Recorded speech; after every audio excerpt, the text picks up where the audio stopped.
आज tracker times Yashobhoomi में आया है कोरियन ब्यूटीसम इवेंट को और एक्सपो को कवर करने के लिए। यहाँ पर हमने बहुत सारी चीज़ देखी और ये जो खास इवेंट है ये B2B के लिए है।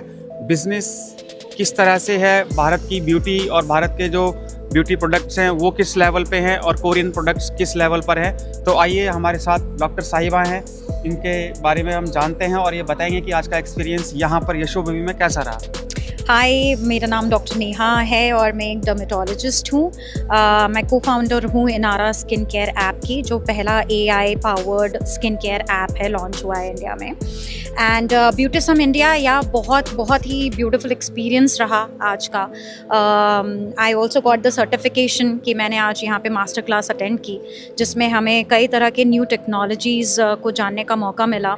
इतने नए सारे प्रोडक्ट्स जो इंडिया में बहुत ही जल्दी लॉन्च होने वाले हैं, इंडियन स्किन टाइप के अकॉर्डिंग वो चीज़ें कैसे सूट हो सकती हैं हमारे फेस को, उनका राइट एप्लीकेशन कैसे होता है, उन प्रोडक्ट्स को चूज़ करने से पहले हमें हमारी स्किन टाइप को पहले जान लेना कितना इम्पॉर्टेंट है। इन सारी चीज़ों के ऊपर आज बातचीत हुई है और बहुत सारे कियोस्क पर जाने का मौका मिला। कई प्रोडक्ट्स ट्राई किए हैं, बहुत सारा एक्सपेंस करके बहुत सारे प्रोडक्ट्स आज परचेज़ भी किए हैं। सो या I am looking forward to it कि मैं सारी चीज़ें ट्राई करूं और अपने पेशेंट्स को गाइड करूं कि चीज़ें कैसे करनी है। हमारा अगला सवाल ये है कि जो हमारे दर्शक हैं और जो इस इंडस्ट्री से जुड़े हुए हैं, जैसे सैलून हो गया या ब्राइडल जो मेकअप करते हैं, तो इंडिया के जो ब्यूटी प्रोडक्ट्स हैं, जो भी प्रोडक्ट्स हैं और जो कोरियन प्रोडक्ट्स हैं, अगर आप उनको कंपेयर करते हैं कि कौन सा बेटर है, मतलब उनकी कुछ खासियत और इंडिया के जो मैन्युफैक्चरर हैं जो इस इंडस्ट्री के अंदर हैं, तो उसमें क्या आप मेन डिफरेंस देखते हैं? देखिए,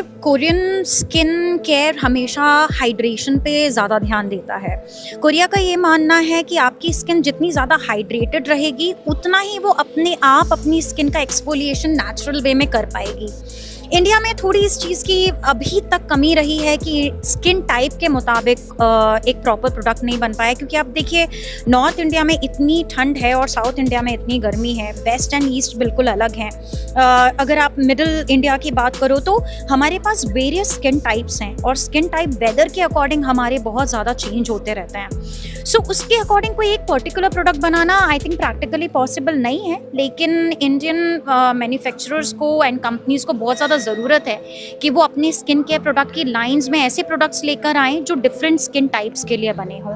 आई थिंक यहाँ पर कोरियन का बहुत ज़्यादा इफेक्ट हो जाता है, स्पेशली नॉर्दर्न रीजन के लोगों पर बहुत ज़्यादा अच्छा, काफ़ी सूटेबल बैठता है। इस सवाल को थोड़ा और सिंपल कर देते हैं। इंडियन मैन्युफैक्चरर्स इस ब्यूटी इंडस्ट्री को आप कितने स्टार की रेटिंग देंगे?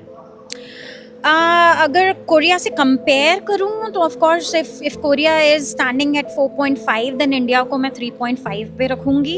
एंड मुझे पूरा भरोसा है, मैं बहुत होपफुल हूँ कि मैन्युफैक्चरर्स अब जिस तरह का मार्केट है और लोगों को जितनी जागरूकता है एंड उस मार्केट को पूरा ध्यान में रखते हुए आगे से प्रोडक्ट्स लेकर आएंगे। तो जैसा कि बहुत अच्छा काफ़ी अपने तजुर्बे के आधार पे डॉक्टर मैम ने बताया कि किस तरह से अभी ब्यूटी प्रोडक्ट्स में इंडिया जो है कम रेटिंग ले रहा है कंपेयर टू कोरिया। तो एक अगला सवाल हम आपसे लेते हैं कि इंडिया को जो मैन्युफैक्चरर्स हैं इंडिया के ब्यूटी जो इंडस्ट्री के अंदर, वो कहाँ लैग कर रहे हैं और कहाँ पर उनको इम्प्रूवमेंट करने की ज़रूरत है? आई थिंक वो मार्केट साइज़ में ये ज़्यादा देखने की कोशिश कर रहे हैं कि अफोर्डेबिलिटी वाली बात जहाँ पर आ जाती है कि 200-300 रुपए में भी विटामिन C बिक रहा है, तो उसकी एफिकेसी कितनी है, क्या वो स्किन टाइप के मुताबिक उस परसेंटेज के हिसाब से बना हुआ है, क्योंकि इंडिया में पिगमेंटेशन एक्ने बहुत ज़्यादा होता है एंड लोगों में सनस्क्रीन को लेकर उतनी जागरूकता नहीं थी, अब थैंकफुली थोड़ा बढ़ रही है। तो मुझे ऐसा लगता है कि उन्हें इन दो बातों पर बहुत ध्यान रखना ज़रूरी है कि वो डिफरेंट स्किन टाइप के हिसाब से अपना मैन्युफैक्चरिंग करें एंड हमेशा इस बात पर ही ध्यान ना दिया जाए कि एक प्रोडक्ट जो कि एक्चुअली एफिकेसी जिसकी होने के लिए उसका कॉस्टिंग 1500 होना चाहिए, तो उसको आप 200 रुपये में बेच रहे हो एंड वो कहीं ना कहीं हार्म कर रहा है स्किन को।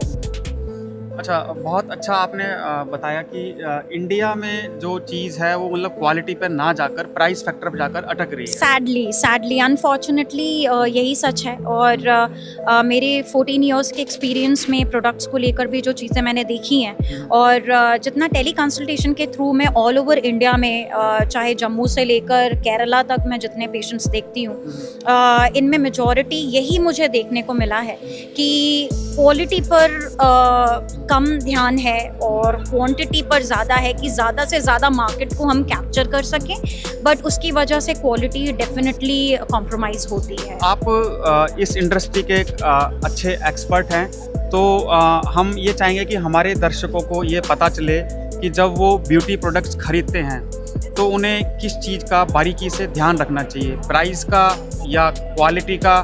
अगर वो मार्केट से कोई प्रोडक्ट परचेज कर रहे हैं तो अपनी वेदर के हिसाब से, अपनी स्किन के हिसाब से, मैं सवाल को और आसान कर देता हूँ, ब्यूटी प्रोडक्ट खरीदते वक्त खास तौर से किन चीज़ों का ध्यान रखना चाहिए। सबसे पहले तो आपको अपनी स्किन टाइप पता होना चाहिए। देखिए, मैं हमेशा यही कहती हूँ कि मेजॉरिटी इंडिया में प्रॉब्लम यही है कि लोगों को अपनी स्किन टाइप के बारे में ज्ञान नहीं है।